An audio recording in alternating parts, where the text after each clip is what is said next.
on Oz. She went from PTA mom to the heroin addict next door. I knew through my high school kids who was dealing it. He showed me how to smoke heroin for the first time. Are overprescribing doctors the root of addiction? That hopelessness of knowing you're gonna die and in such a dark place when you do. The nationwide problem that's finally getting attention. What was your rock bottom? When did you realize that a PTA mom had become a junkie?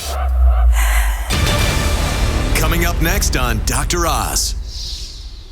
Meet Cynthia. She's a mother, grandmother, and was a member of the PTA. And I want you to meet Stephanie. She's an honor student, all-conference softball star. So what do these two women have in common? They both became heroin addicts. I'm Cynthia. I'm a mother of 8 children. I was always helping with homework, cooking, and I was a proud parent of the PTA. I'm Stephanie. I grew up in a really great home with a really loving family. In high school, I received very good grades and played varsity softball. I was the perfect example of the perfect mother. But then at age 42, I ran into some trouble. In college, everything was going great, and then I came down with a stomach virus, which caused me a lot of pain. And that was my turning point when everything started to go downhill. After 7 C-sections, I had built up some scar tissue, which created some hip pain. It got so bad that I went to a pain doctor. I called him my Dr. Feelgood. He gave me so many different pills that he said would make me feel good, and they did. I had a script for OxyContin, oxycodone, Soma, Flexeril, Valium. He said, try these, you'll really like them, and I did. I was admitted to the hospital and they put me on an IV for pain, and when I was discharged, they prescribed me 5 milligram Percocets. I liked the way it made me feel. I felt loopy and happy. It's a feeling I'd never felt before. After a month of taking these pills, I was off to the races. I couldn't get through a day without them. And after 6 months, I was up to 6 80 milligram OxyContin a day.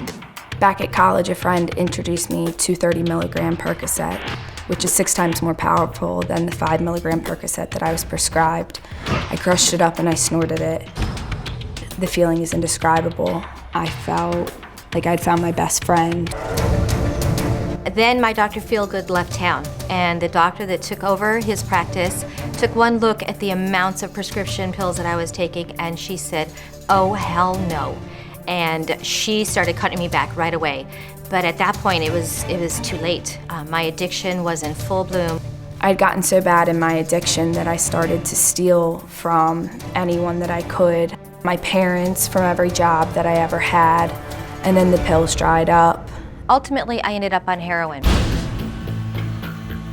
I was using up my 1-month supply of pain medication in 1 week, and I had to find something that was going to help me get through the next 3 weeks.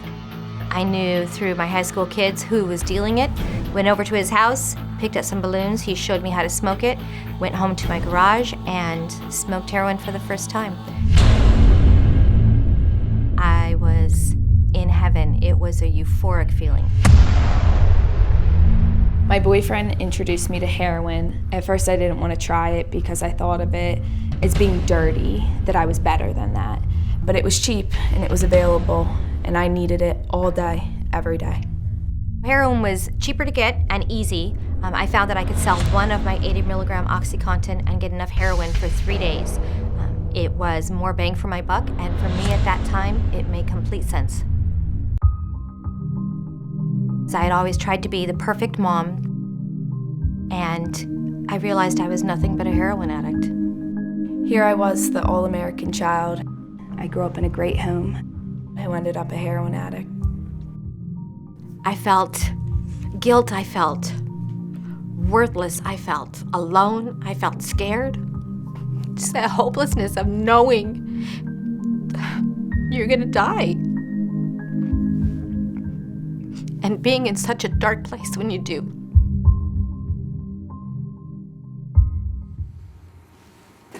You okay, Cynthia?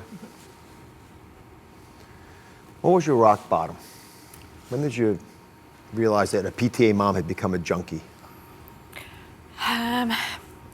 The mirror is a really ugly place for an addict.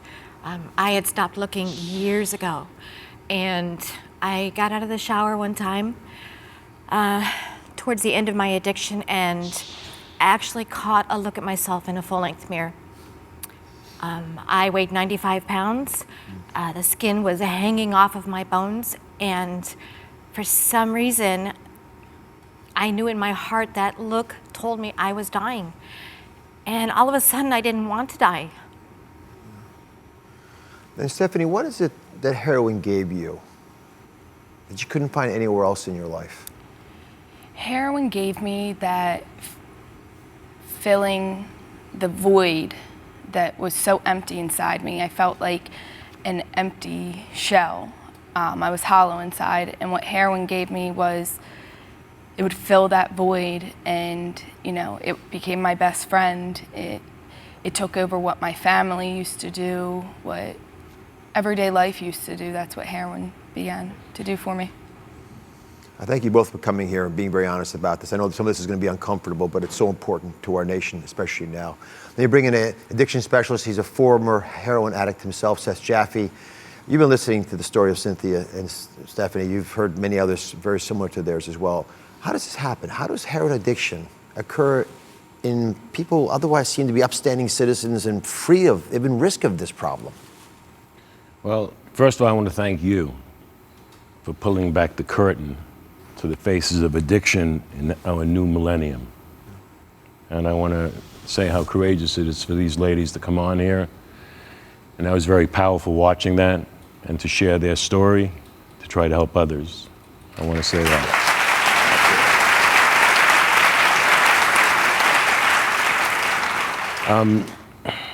How this happens is that unfortunately, this country is being flooded with a tsunami of heavily addicted narcotic pain medication.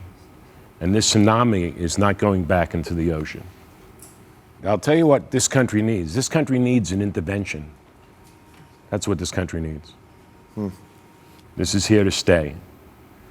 And people like Stephanie, who comes from a good family, because of pain, ends up taking these highly addictive opiates, gradually getting to heroin. The drugs, you saw the list of drugs she was given. They even give, today, they give people fentanyl patches, fentanyl lozenges. That's for terminal cancer patients. That's what these drugs were created for, to help people in number 10 pain, terminal people. Today, you have Cesarean, Oxys, Percocets, 30 milligram Percocets. And these are so addictive that once you take them for a certain amount of time, you build up a tolerance and you need more and more. And God forbid, like Cynthia, the doctor stops. Yeah. Well, now you are addicted. And it's a question of, you said it so wonderfully, only a heroin addict, an opiate addict, understands the heaven of being under the influence of heroin and opiates. So Seth, why is it that folks who start on prescription medications are running off to street medications, things like heroin? How does that transition happen? Why would it happen? Well, the economics. First of all, all this medication is, your tolerance builds very quickly. Mm-hmm. And then at one point, Cynthia mentioned taking, I think, 280s or Oxys. On the street, it costs about $1 a milligram. So for 20, it would cost $20, or 40, $40. So if you're taking 280s, you're looking at $160. You go to most neighborhoods have street corners or high school kids, and that's so sad, high school kids. She went to high school kids to buy heroin. $10 a bag. You smoke it, you snort it. It's $10. It's $10 a bag for heroin right now? Yeah, yes, $10. Cigarettes, by the way, as you all probably know, $15 a pack. It's cheaper than cigarettes to buy heroin? I guess so. I don't smoke. Cynthia, if I can, let me follow up on that. You went to your kid's school. Well, not actually to their school. I went to the school kids who I knew dealt heroin. I went to their house, bought what I needed. They showed me how to smoke it, and I went home to the darkest place in my house, which was the garage, and started smoking heroin. What level of desperation has to be in your heart to do that? Actually, there wasn't a whole lot in my heart at that point. you'll hear addicts say, it's a dark, empty, lonely, miserable place. And that's where I was. I didn't want to feel. You had a trigger recently, I understand. Yes, about 6 months ago, I was driving in my car, so I had over 3.5 years. And the phone rang. It was a private number, but I give my phone out a lot. I try to help people, and I answered it, and it was my heroin dealer from 3.5 years ago. He said, I've got some good stuff. Do you want it? And immediately, my glands started salivating. I could taste the heroin. My head says, I've got $60 cash in my purse. I can go to ATM, get $40 more. That'll give me $100. That's seven balloons. That's good for 3 days. And if it weren't for the fact that I daily work a 12-step recovery program, I would have been driving to my Pusher. dealer. Your dealer. Listen, I feel passionate about this. It is imperative we start having a conversation about this trend. And just to put some numbers on this, just came out, recent report last month, heroin-related deaths are up nearly 40% in this country. And they're people like you. And like all addictions, not just the folks who are the addicts that are affected. A lot of times it's the community around them. So if I can, I'm going to bring some other folks into the conversation. There are people in the audience who know this firsthand. I'm going to start with Becky.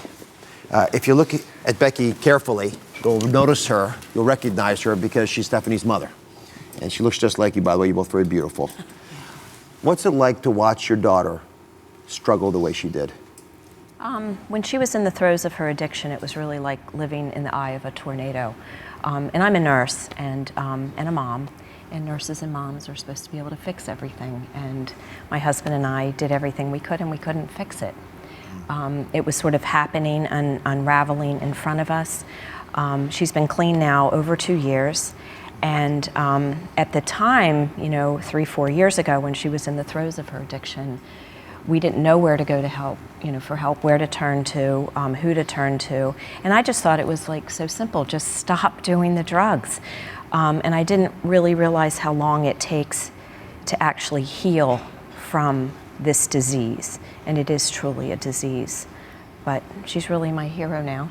She's your hero. Feel pretty good to hear that, I guess, Stephanie.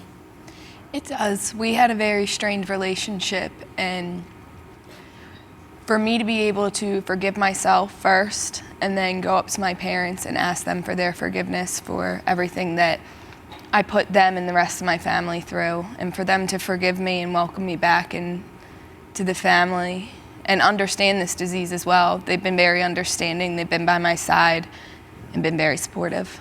And what I want to say too is she wasn't a bad person trying to get good. She was a sick person trying to get well. It's beautifully stated. Not everyone has the opportunity to look at their loved ones and forgive them. I'm going to bring Dorothy into the conversation. Dorothy lost her son from a heroin overdose. So why is it important for you to be here today? Well, I'm one of the unfortunate parents. I lost my only child to heroin 3 years ago. And I just want everyone to know that it is behind closed doors, but those doors are next door. It's your friend. There's 1 in every 3 families are affected in some way by this drug addiction, whether it be pills, heroin. Things start out kids drinking in basements, and then it just moves on. But the heroin epidemic and the pill epidemic here, especially on Long Island, is so bad. I lost my son to it. And if that's the way I have to remember him, by helping somebody open their eyes and their ears to what I have to say, I pray that it will do something. And just listen to and see what I'm feeling. Just look at me and see what I'm feeling, because it's affected me for the rest of my life. I'm sorry you had to go through that. And thank you for being here. Very good. I want to thank folks for being so honest about this. Cynthia and Stephanie, I treasure the fact that you're here. I'm proud of you for making a difference in your own lives. I love the verbiage forgiving because we have to have that as part of the front conversation element. So let's do this intervention, everybody. The road to abuse and addiction has been paved by doctors. I'll take responsibility for my profession in this. We've overprescribed, but people expect these overprescriptions as well. But you know what? You have the power to stop it before it starts. So I'm going to put a request out there. I want everyone to put a warning label on these products. This is for you, for the people you love, the people you care about. I want you to learn from the pain these women have experienced. So have only one doctor prescribe your pain medications. Only one. I don't want you doctor shopping. After a surgery or procedure, like we've been talking about, teeth drilling, sprained ankles, hysterectomies, you take an opioid, like a Percocet or an OxyContin, for 1 week before asking your doctor to switch you to something less potent. And when you don't need them, flush them down the toilet, but get them the heck out of the house. And Cynthia, for someone out there who's debating whether to fill their pain medication prescription for the 3rd time, they've already been through a week of treatment, for the 3rd time, what advice would you give them? You fill that prescription and you are starting down the road to the darkest, loneliest, emptiest place you could ever imagine.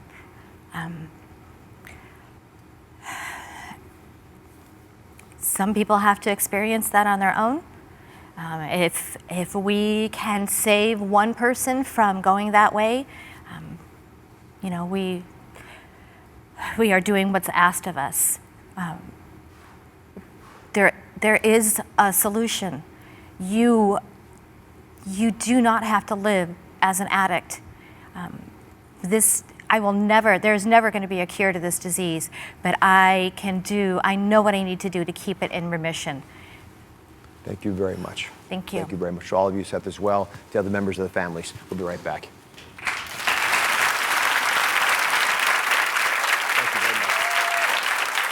Next, have you tried everything to lower cholesterol? You want to avoid medications, but nothing has worked. Now, new information. We have the tips that can help you get the same results as taking a statin. Easy foods to add to your meals to lower your numbers naturally. Next. Dr. Oz goes red for women's health with the ultimate guide to heart health. 5 quick questions to determine your risk. 5 habits that can prevent most heart attacks. All new Oz. That's coming up tomorrow.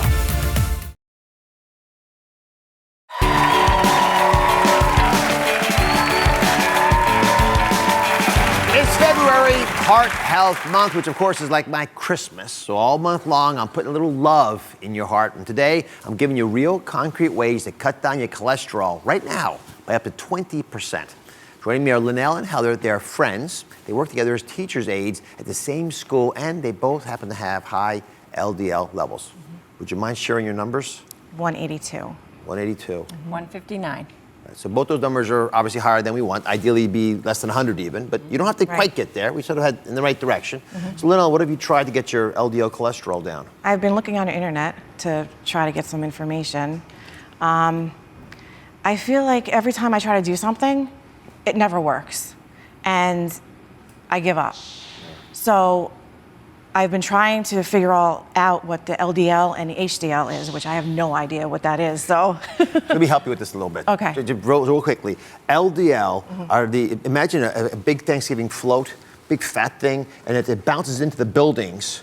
It actually spews out the cholesterol that it's carrying.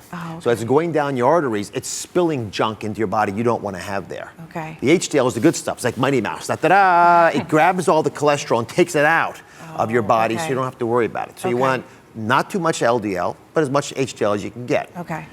And I'm interested in you've tried things, you've read things. I know it seems daunting, but there was a study that showed that you can drop your LDL cholesterol number, the important number, by 20%. Wow. That's the kind of drop, by the way, we get when we take medications. So Which I don't want to be on. I don't want you to be on them either. And sometimes you need them, but if you can get it with the diet we're about to show you, then I would do it that way. Okay. Since there are 2 of you and you're best friends, we're going to use number 2 to guide us. Okay. All right, so come on over. All right. We're going to start off with 2 servings of something that people haven't heard much about, plant sterols. Okay. You heard of plant sterols? No. Right. So plant sterols are like a plant's cholesterol. We humans have cholesterol, but plants don't have any cholesterol. They actually make these things called sterols. But the nice thing about sterols is they sort of confuse the body a little bit. So when we eat a sterol, because it's sort of like a cholesterol, it blocks the cholesterol. So it helps you. Oh. Which is why I like them. Right. The easiest way you can get your plant sterols are through nuts, which is one of the reasons people who eat nuts actually do very well in this regard. Forget about the calories, you won't overeat them. So almonds and pistachios, most nuts will help you because they have plant sterols. You guys like nuts? I do, yes, for sure. I love to eat nuts, but both my children are allergic to tree nuts. They so are. It's hard for me to know how to replace that almond with some other food because I can't have it in my house.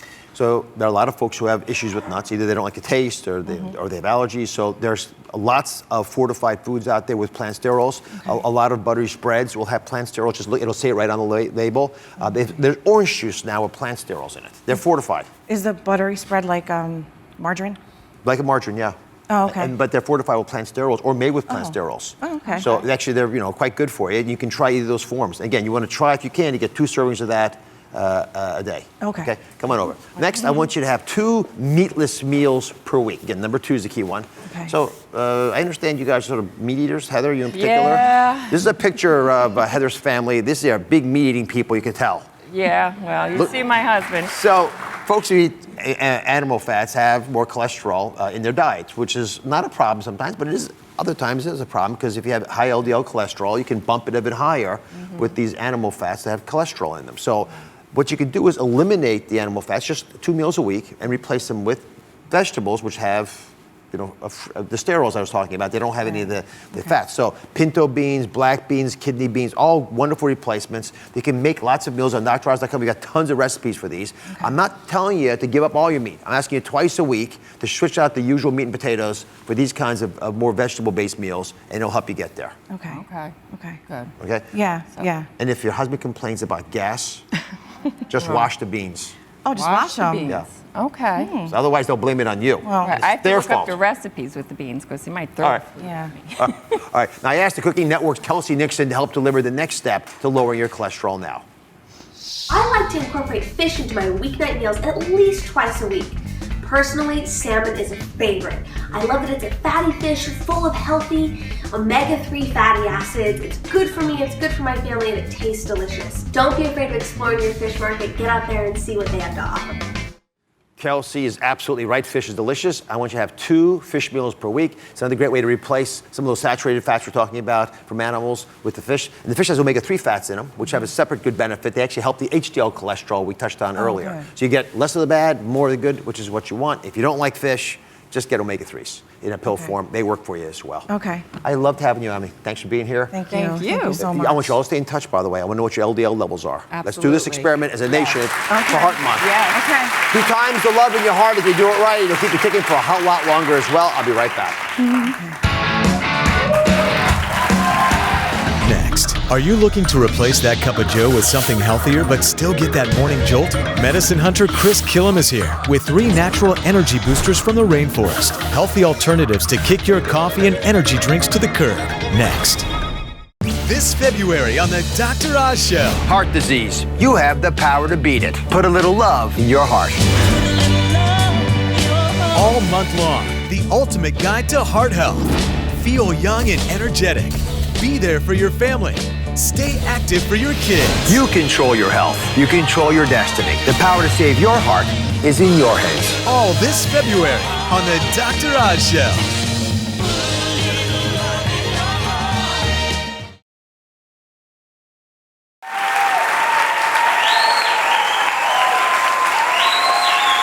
So I don't know about you, but when I go on vacation, I bring back some T-shirts, I mail a postcard, maybe a gift for Philomena. But my friend medicine hunter Chris Killam just got back from his trip to the Amazon, and all he brought me were these natural energy boosters from deep within the rainforest. But here's the question. Can these drinks replace your morning cup of coffee?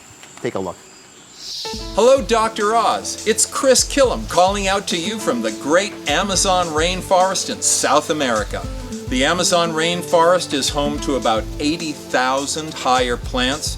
Many of these plants are foods that we eat on a regular basis. Some are life-saving medicines, and a special few have particular properties in that they boost energy, and they also greatly lift your spirits. One plant in particular, yerba mate, is a staple throughout Latin America. Rich in flavor, when it's made into tea, it delivers a boost of energy that's packed with a healthy dose of nutrients. Guayusa is another tea South Americans have sipped for centuries. It's not only invigorating, but good for concentration. And finally, cocoa, another rainforest favorite that jumpstarts both your energy and improves your mood. Today, Chris Killam is here to share more energy secrets from the Amazon.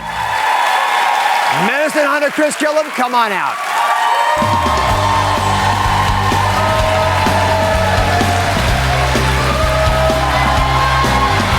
Always the grand entrance. Great forest, Yes, great forest. So you just got back from the Amazon. Yeah, and 2 days ago. 2 days ago. He's got all his bug bites to prove it. Everywhere. You've got 3 energy boosters I want everyone to know about. And I want to know, especially, how do they compare to where we get our energy from today in America? So, Guayusa was what you brought me back. Where does that go? Guayusa goes right after coffee. It's quite high in caffeine, but we'll get to the special attributes of that in a minute. Yerba mate. Yerba mate goes between Guayusa and Soto. And cocoa is only left here. Very little caffeine in cocoa, actually. There's a bit, but not much. All right, let's start with yerba mate, because folks have been hearing it. They see it in all the energy stores, in the health food stores, but it's in energy drinks right now a lot. You actually argue that we could replace our morning cup of joe with yerba mate. You know, yerba mate has enough caffeine that it'll stimulate you. It's rich in beneficial compounds, about 250 or so compounds that we know of, including theophylline, theobromine, which are diuretic, and caffeine, which is, of course, they're all central nervous stimulants. So yerba mate is a good choice, hot or cold. So you mentioned antioxidants. One of the reasons I like coffee and tea even more is because of the high amounts of antioxidants. So this has the health benefits that our typical caffeinated beverages have.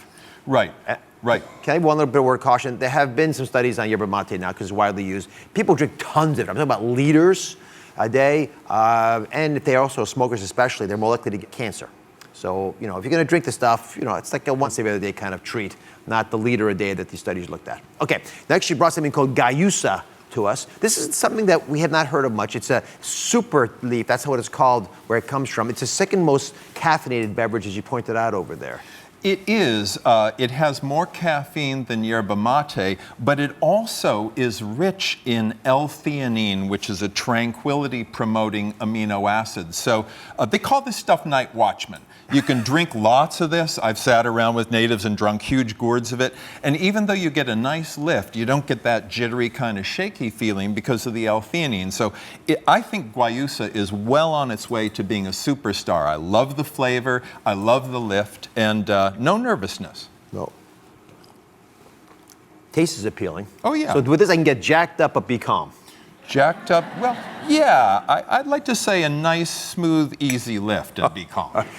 Very, very new now. You can find it at health food store. If you don't know much about its safety, so I still think I go with coffee over that just because I know more about it. But over time, I can see that evolving into that. Okay, finally, you brought one of my all-time favorites, cocoa. And this, Chris says, is actually called the food of the gods. Now, why is it the food of the gods? Well, first of all, the botanical name Theobroma cacao means food of the gods. Are you kidding me? No, no. The ancient Mexicans actually said that their god made humans in part out of cocoa. It's been used as currency. It's considered sacred. It has a fabulous flavor. It has more differences in flavors than wine does. Oh my goodness. It's very versatile. You can make confections out of it, desserts. I love the Mexican mole sauces on chicken and fish, so it doesn't have to be sweet. This is a great, great food. Now, I don't want folks walking into the grocery store and picking up the old-fashioned cocoa powder, because I know that's what you like to do, and it's a mistake. I love you if you walk us through how we pick the right cocoa powder to make things like hot chocolate with, and then you have a little concoction you've made for me. I do. Well, first of all, you want to get pure cocoa powder, not cocoa powder with sugar, because you can always sweeten it. I always prefer organic, but you want to look for cocoa powder that is not alkalized or Dutched, being the same thing, because that process, which makes it taste a little smoother, radically reduces the antioxidant value. I should mention that cocoa is significantly psychoactive. It's mood enhancing. There's probably not a woman in this room who hasn't self-medicated with cocoa at some point. True for the men too. Right, true for the men too. And so you look for cocoa without sugar. If you're buying chocolate, then you look for the very high percentage cocoa chocolate, like 85%, so that it has really little sugar. And this I do want to say, Dr. Oz, as far as I can figure from every analysis I've seen, this is the single healthiest food in the world. It smokes all the other superfoods.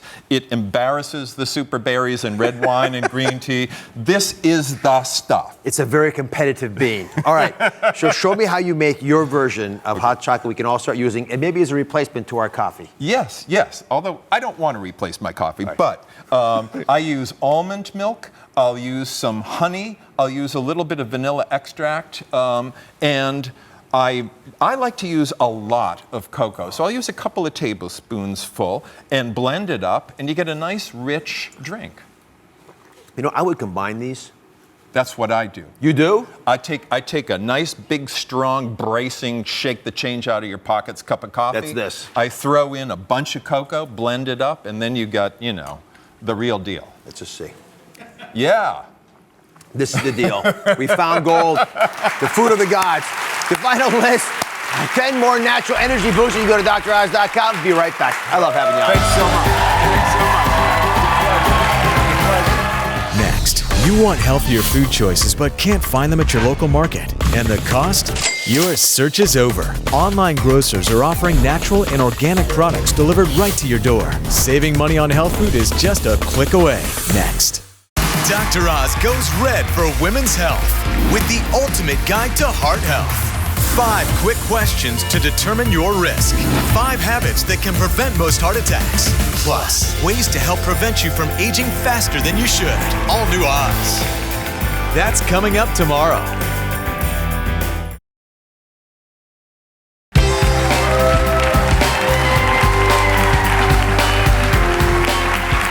You ever wish you could buy health food at Costco prices? One of the biggest barriers I hear, and all saying it, to eating clean is, well, let's face it, cost. But here's the good news. Consumers have some new options promising discounts on healthier foods and chemical-free products. But can they really save you money? Consumer reporter Elizabeth Leamy is here to find out. Nowadays, you can use the high tech to get something low tech, namely healthy natural foods. It's a $27 billion industry. Thrive Market is the latest online grocer to offer natural and organic products delivered right to your doorstep. One nice option I noticed at Thrive Market, you can actually search for foods according to your lifestyle. So let's see here, cholesterol-free, GMO-free, low glycemic, high omegas, and a couple dozen other options. And one of the oldest online grocers, Vitacost, has a new app to make your shopping even easier. No matter where you are, just tap and in a matter of seconds, add to cart. Vitacost used to sell just vitamins starting in 1994, but now they're offering healthy foods and even recipes as part of the shopping experience. So how do these healthy food shopping sites measure up? Here's my scorecard. Lots of healthy options. Thrive Market, check. Vitacost, check. If you're on a vegan or paleo diet, Vitacost, check. Thrive Market, check plus. There's an actual category for this. And finally, easy to shop, check and check. So with more non-GMO, gluten-free, and organic markets setting up online, traditional brick and mortars had better beware. Think about that. Online grocery shopping, a $27 billion industry. It's growing quickly. What gives? Time. It is all about time. If we can shop from home, from work, at midnight, that is a gift. So people are really starting to take advantage of it. And sometimes the online stores stock things that you maybe won't see in your local market. So it's a chance to try something new. Let's start over here with Thrive Market. Take me through some snacks, for example. How do they pan out? And how much cheaper were they than if you went to your local health food store? Okay, so we bought these snack items, and if you buy enough for a family of 4 for 1 week, the price at a health food store would be $60, but flip over the reveal here, please. $45 at Thrive Market. The audience is clapping now, but wait till I tell you what that is as an annual savings. You ready for this, everybody? I'm ready. Yes, $783. It's gargantuan difference. And that's just in the snack category. What if you spread that across more categories? Sure. And you save the time, as you mentioned. Yeah. But there's a catch. You have to pay a membership fee to join Thrive Market. That's true. Thrive says its prices are 25 to 50% below the local stores, but you do have to pay that $60 membership fee. So people do need to factor that in and decide whether it's worth it to them. Thrive says that's how they're able to offer healthy foods at truly wholesale prices. All right, VitaCost is another company. They have an app now, which you pointed out. Yep. It's a very efficient way of going about it. What's the good buy here? Let's take the breakfast category of staples. Right, so once again, family of 4, 1 week. If you brought enough of these breakfast items for a week, at a local health food store, it would be about $29. At VitaCost, are you ready? Flip it over, $26. So once again, let me give you the annual numbers. On these breakfast items, your savings would be $136. Yeah. And I noticed you have a lot of dairy alternatives here, things we've been talking about a lot, and stuff that you actually, it's in a box. No matter where you get it from, it's going to be basically the same. And these would work for your elimination diet you've been suggesting people try. So let's take into account all this stuff. We take into account the health of the food, special dietary requirements, people on different kinds of plans, price. Grade these two stores. Give me an idea of how well we're doing in online grocery shopping. Okay, so Thrive Market over there, I give them a B+. We had those great savings. Yep. VitaCost, we'll give them a B. I would be happy to award A's to either of these companies the day they start finding a way to deliver fresh fruits and veggies to your home, because as you tell people, that's what you really need to stay healthy. I'm just proud that this stuff exists. I actually played on these sites yesterday just to prepare for the show today. Yeah. Unbelievable insights, and it's well done too. Pretty easy to find them. So hopefully they'll do what you're saying as well. Thank you very much as always. Thank you. Be right back.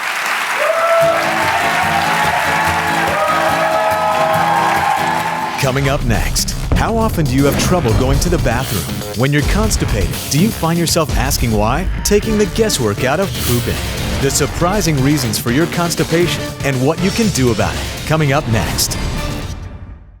We are bringing healthy back this season and want you to bring it too. Grab your prescription pad for fun and sign up for free tickets today. You can go to droz.com/tickets and sign up. Did I get it right?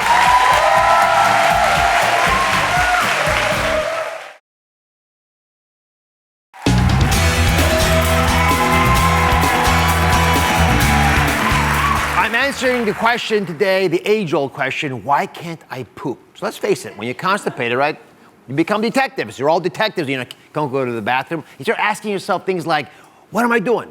What am I not doing? What am I eating? What am I not eating? Does this all sound familiar to you guys? We've all been down that path. Well, I want to take some of the guesswork out of it. I asked Jennifer to join us from the audience. She admits that she deals with constipation, which I'm appreciative of you doing publicly. So how often do you have trouble going to the bathroom? I would say at least 2 times a week. You go to the bathroom twice a week? You have trouble twice a week? Oh, I'm sorry, I have trouble twice a week. Just making sure. Change the segment a little bit, right? And what do you usually blame? Who do you usually blame when you can't go to the bathroom? Well, I blame myself, but I oftentimes I do low-carb diets, so I'm probably not getting enough fruit. And I'm also a vegetarian, so I eat a lot of nuts at times, and I think that gives me a little bit of trouble also.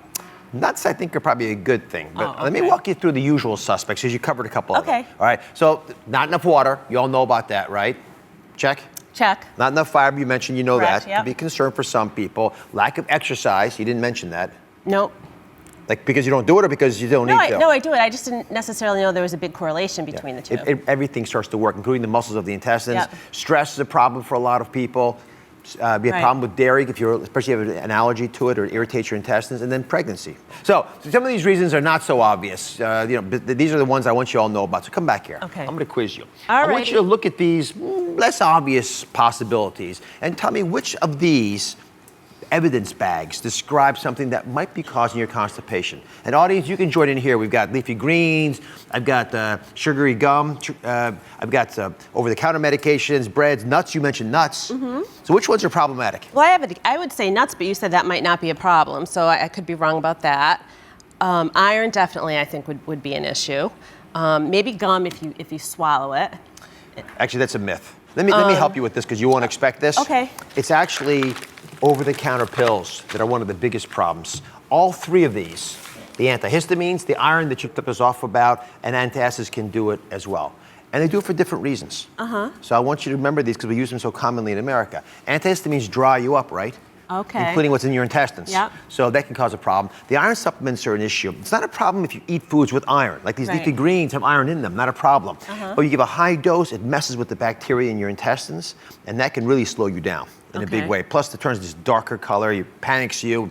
You know, you don't want that. No. And then finally, antacids oftentimes have a lot of calcium in them. Okay. And calcium can constipate you. Right. That kind of dosing. So periodically, I don't mind it, but chronic antacids are an issue. So I'm going to give you a little tip. Simple little thing you can do for constipation that I happen to use in my own life. So a lot of people think that it's about fiber, but it's actually a lot of times about magnesium. So spinach has a lot of magnesium in it. It's the opposite of calcium. If calcium plugs you up, magnesium relaxes you. Nuts have a lot of magnesium in them. Beans have magnesium in them. So if you just get the magnesium into your body, you won't have that twice-a-week problem that you've been addressing today on the show. Okay, Right. good. Thanks for being here. To learn more about the signs and symptoms of constipation, go to DrOz.com. I'll be right back.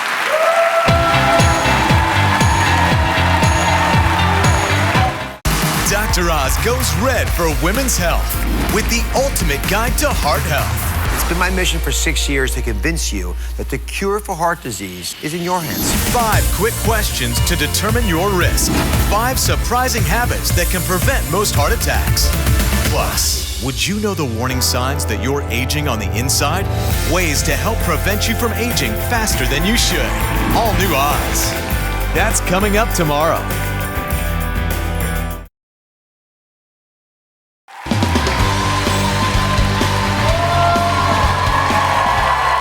For in case you missed it, I was really moved by the stories of our guests overcoming heroin abuse. America is now in the midst of an addiction epidemic, a tsunami. And here's the big surprise. You could be the face of the new addict. The road to this addiction starts with the abuse of prescription painkillers, and it's easier than you think. So here's my warning label to save yourself and the women in your life that you love. If you're a doctor that's loving you and he's taking care of you, you only want to have one of them. You don't need more than one doctor, so only one doctor prescribes your pain medications. Secondly, after a procedure, any kind of surgery, I want you to take the prescribed opioids. They'll help you, like Percocet or OxyContin, but only do it for 1 week. Then you're going to ask your doctor to switch to something less potent. And then when you're done with those pills and there's more of them left around, I want you to flush them down the toilet. There is no just-in-case scenario, because believe me, someone else will get their hands on those pills, and it's bad for them too. Next, I got a great tip for all you Oz Nation folks. You can pass it along. Here's a new number to cut your cholesterol by up to 20%. It's the number 2. By the way, that amount of reducing that bad cholesterol is the same as you get for taking statin drugs in many cases. So I want you to take the number 2 and apply it to plant sterols. I want you to have 2 of those per day. Almonds, pistachios, or any of the fortified buttery spreads that are out there now. Even orange juice is fortified. That'll work. I want you to have 2 meatless meals a week. You can add 2 cans of beans instead of having the meat. And I want you to have 2 servings of fish meals a week. This is how you can get your LDL lousy cholesterol down. Plus, it tastes so good. Oh, I love sardines. Oh, I'll see you next time.